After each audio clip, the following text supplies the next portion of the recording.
சற்று முன் கிடைத்திருக்கக்கூடிய தகவல் ஒன்று மக்களே. ஓபிஎஸ்க்கு தேடி வந்த நல்ல செய்தி. இதை பற்றியும் பார்க்க போகிறோம். பார்ப்பதற்கு முன்பு நம்ம சேனலுக்கு நீங்கள் புதிய பார்வையாளர்களாக இருந்தீர்கள் ஒரே ஒரு சப்ஸ்கிரைப் பண்ணிட்டு பாருங்கள். அதாவது பார்த்தீர்கள் என்றால் 2026 தேர்தலில் யாருடன் கூட்டணி? ஓபிஎஸ் வெளியிட்ட புதிய அறிவிப்பு, நிர்வாகிகளுடன் பறந்து வந்த முக்கிய அறிவிப்பு. பாஜகவில் தேசிய ஜனநாயக கூட்டணியில் இருந்து அண்மையில் வெளியேறிய முன்னாள் முதல்வரும் அதிமுக தலைவருமான பன்னீர்செல்வம் தனது ஆதரவாளர்களுக்கு புதிய கடுமையான உத்தரவை பிறப்பித்துள்ளார்.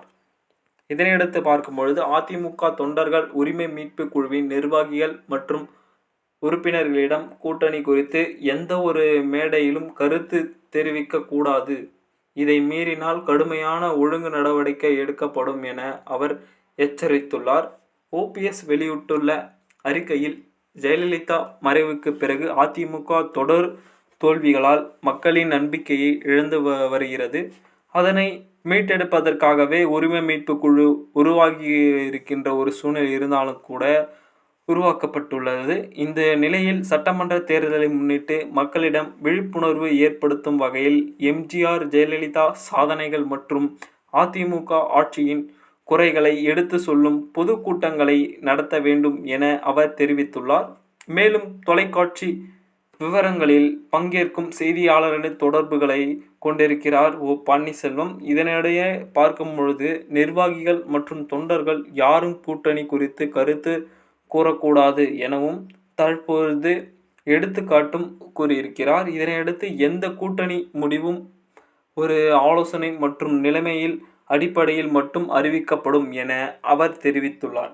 இதனை பார்க்கும் பொழுது தவறான நடவடிக்கைகள் என கருதி ஒழுங்கு நடவடிக்கை எடுக்கப்படும் என அவர் கூறியிருக்கிறார். இந்த நிலையில் ஓபிஎஸ் அணியில் பரபரப்பை ஏற்படுத்திய முக்கிய என்னவென்று பார்த்தால், திமுக தலைமையில் ஸ்டாலினை ஒரே நாளில் இருமுறை சந்தித்து பாஜக கூட்டணியில் இருந்து வெளியேறியது குறித்து நேரடியாக வலுவான நிலை பெற்று பேசியதும் மாநில அரசியலில் புதிய சர்ச்சைகளை கிளப்பி இருக்கின்றன.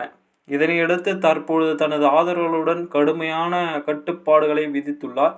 ஓபிஎஸ் தனது அடுத்த அரசியல் பயணத்தை திட்டமிட்டு வரார் என்றுதான் எதிர்பார்க்கப்படுகிறது. அதாவது என்னவென்று பார்த்தால், ஓபிஎஸ்க்கு இது ஒரு நல்ல செய்தி என்று சொல்ல வேண்டும். என்னவென்று பார்த்தால், ஸ்டாலினை 2 முறை ஒரே நாளில் 2 முறை சந்தித்து சில விதமான விஷயங்களை பேசி கொண்டிருந்திருக்கிறார். இதனையடுத்து நம்ம பார்க்கும் பொழுது அடுத்த வரக்கூடிய காணொலியில் இன்னும் சுவாரஸ்யமாக கண்டுகளிக்க நம்மளோட சேனலோடு இணைந்திருங்க. நன்றி, வணக்கம். அடுத்த காணொலியில் சந்திப்போம்.